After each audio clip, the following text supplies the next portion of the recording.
Assalamualaikum warahmatullahi wabarakatuh. Alhamdulillahi rabbil alamin wassalatu wassalamu ala asyrafil anbiya'i wal mursalin wa ala alihi wa sahbihi wasallim ajma'in. Amma ba'd.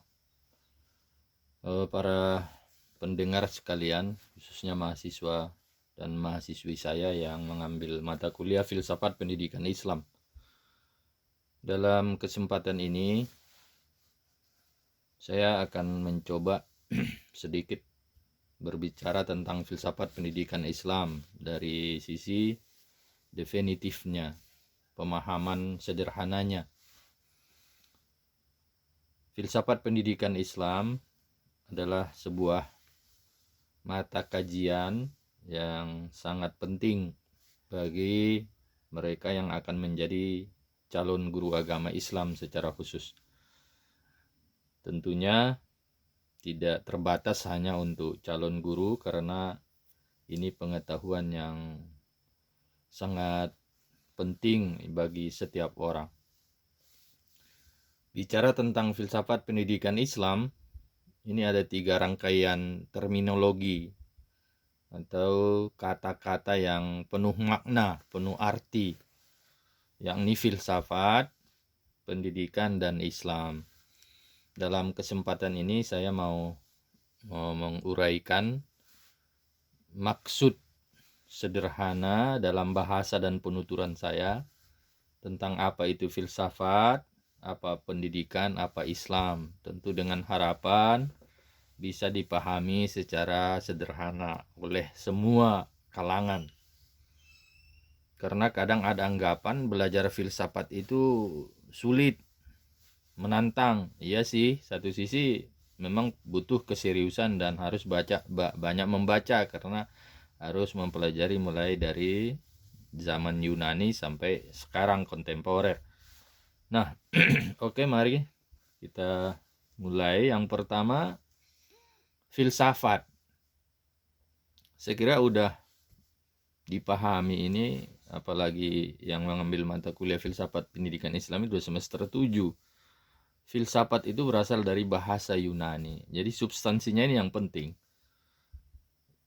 Terdiri dari 2 kata, philo dan sophia. Philo itu selalu diartikan dengan cinta, suka.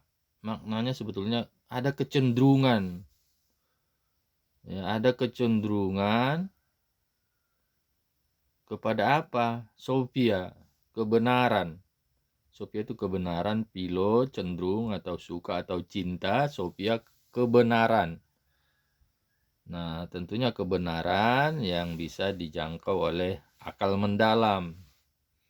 Jadi filsafat itu sederhananya adalah kecenderungan, ya, pikiran yang mendalam untuk mencari kebenaran. Sebab ada kelompok orang-orang yang hidupnya selalu cenderung untuk menata kehidupan dengan berbagai pandangan sebagai landasan, dengan posisi kebenaran atau ya selalu benar lah, sehingga hidup itu ditata dengan dasar pikiran-pikiran yang logis, sehingga bisa mengantarkan kepada kualitas kebenaran. Sebab hidup yang berada pada kebenaran dengan hidup yang berada pada keraguan tentunya hasilnya beda. Inilah sebetulnya filsafat itu. Jadi kalau orangnya adalah filosof, kalau disiplinnya adalah filsafat. Jadi adalah kecenderungan pemikiran untuk mencari kebenaran agar orangnya berada pada hidup yang benar. Nah, oleh karena itu, sifat berpikir filosofis itu sederhana saja. Ya, selalu didengar atau dibaca di dalam teks-teks buku filsafat. Berpikir filosofis itu bersifat universal. maknanya sebetulnya luas. Jadi ketika seseorang memikirkan sesuatu, dia meninjau dari berbagai aspek, memikirkan dari berbagai aspek, karena berkeinginan memahami sesuatu itu secara benar dari berbagai aspek. Ya, ibarat memahami apalah namanya gajah, tidak dari depan aja. Kalau dari depan aja nanti kan yang nampak itu gading, paling telinganya, belalainya yang apa namanya, yang bergerak gitu. Jadi kalau didefinisikan nanti gajah itu gading gitu, belalai atau kuping yang besar, itu kan masih salah. Maka dilihat dari samping, dilihat dari belakang, samping, kiri, kanan, muka, belakang, atas, bawah. Itu makna universal, luas dia. Jadi tinjauannya dari berbagai aspek. Nah ini. Yang kedua itu radikal. Radikal itu bukan apa namanya, makna radikal dalam bahasa sosial politik hari ini, tidak. Radikal itu mengakar. Jadi memikirkan sesuatu itu dianalisis sampai ke akar-akar persoalan. Umpamanya si orang anak nangis, jangan terus nangis lalu diklaim dia, kenapa dia nangis, cengeng, kenapa dia nangis, nakal. Tidak, tinjau dulu apa di balik itu. Sebab dalam tata berpikir filosofis, filsafat, sesuatu itu tidak bisa lepas dari sebab akibat. Apa sebabnya dia menangis? Pasti ada sebabnya. Inilah berpikir yang radik. Telusurilah apa sebabnya. Mungkin sebabnya itu tidak hanya A, B, C, bahkan beragam. Sehingga pemahamannya komprehensif, luas. Nah, jadi ada juga istilah komprehensif, luas dia. Seperti tadi, memahami gajah. Seperti tadi, melihat anak menangis. Radikal lah melihat asal muasalnya. Telaah sampai ke akar. Apa penyebabnya dia menangis. Nah ini. Lalu yang ketiga ada sifat. Berfilsafat itu spekulatif. Kita memikirkan sesuatu itu tidak melihat objek. Cemana kita bisa menyimpulkan Tuhan itu ada? Apa memang objek zat Tuhan itu bisa ditelaah, dilihat? Enggak. Tapi dengan antaran yang lain. Jadi hanya memikirkan dan melihat gejala alam, lalu dari tata keindahannya berkesimpulan, ini pasti ada yang mengatur. Yang mengatur itu tidak bisa dijangkau. Nah, itulah dia causa prima. Kan seperti itu Plato.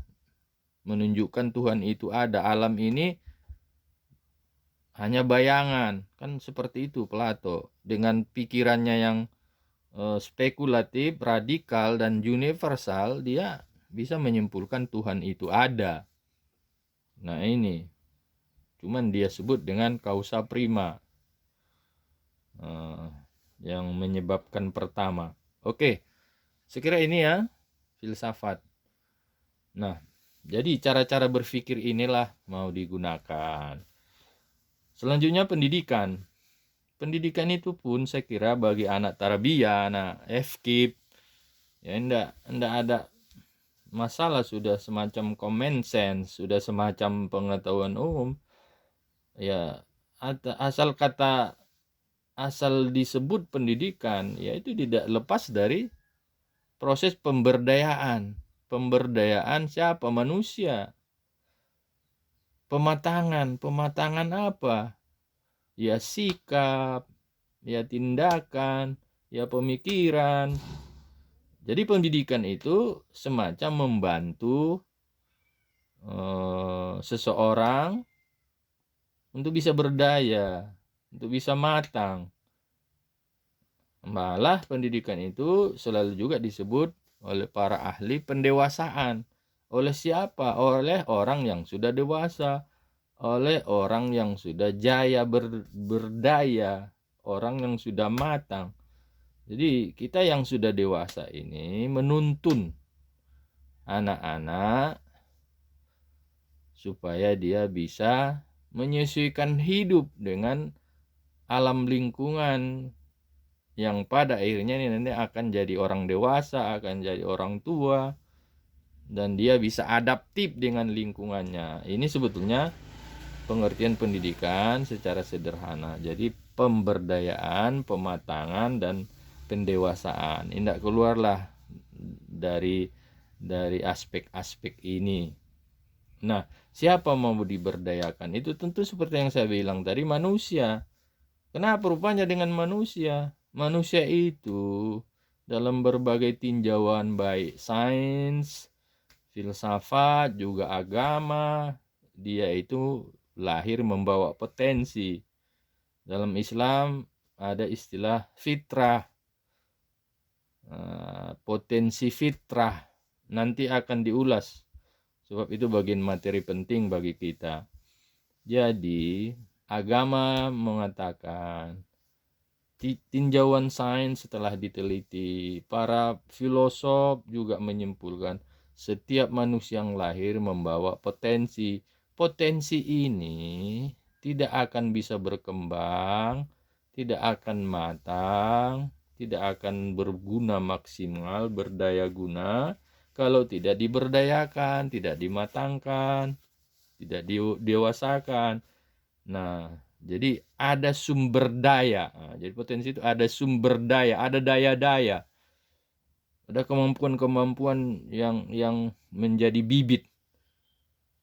Nah, inilah diberdayakan sehingga menjadi aktual, menjadi sikap, menjadi perilaku, menjadi watak, menjadi etos, menjadi kepribadian.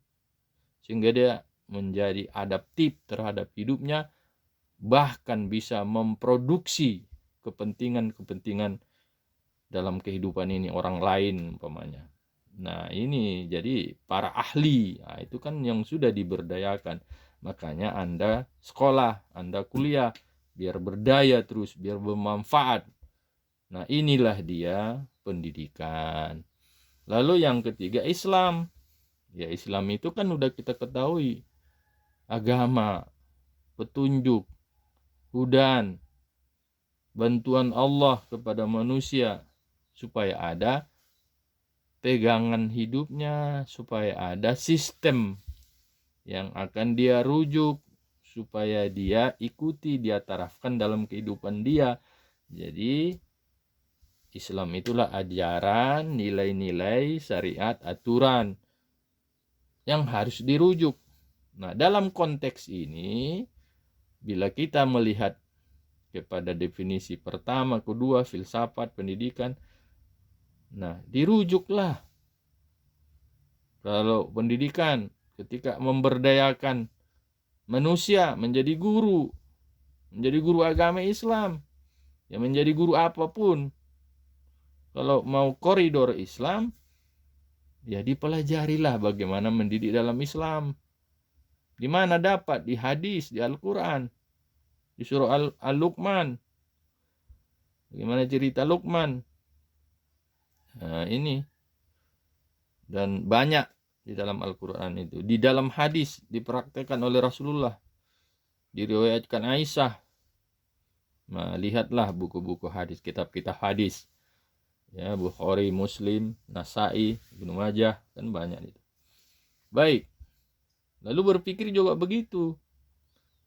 Dalam Islam ada rujukan bagaimana kita bisa berpikir. Tafakkaru fi khalqillah wala tafakkaru fi dzatillah. Kamu pikirkan apa yang diciptakan Allah, jangan pikirkan zatnya. Yang diciptakan Allah itulah dipikirkan, alam ini, diri kita. Pendekatan saintis, dipelajari secara saintis, sehingga kita bisa melihat rahasia-rahasia kebesaran Allah, sehingga dengan itu kita tertuntun beriman, meyakini Allah. Nah, ini yas'alunaka 'anir ruh, Kulir ruh min amri rabbik. Ini kan koridor. Jadi jangan tanya ruh. Jangan tanya zat Allah itu. Sebab itu urusan Allah. Nah, inilah Islam itu sebagai rujukan. Sekiranya sebagai pengantar, jadi filsafat pendidikan Islam sebetulnya secara definitif adalah bagaimana menerapkan cara-cara berpikir filosofis yang tadi universal, radikal, dan spekulatif di dalam rangka memikirkan dan melaksanakan pendidikan sesuai dengan ajaran Islam. Nah, inilah dia filsafat pendidikan Islam. Jadi sederhana saja bagaimana berpikir filosofis ditarafkan di dalam mengelola, memikirkan dan mengelola pendidikan Islam. Saya kira ini sebagai intisarinya, mudah-mudahan bermanfaat. Assalamualaikum warahmatullahi wabarakatuh.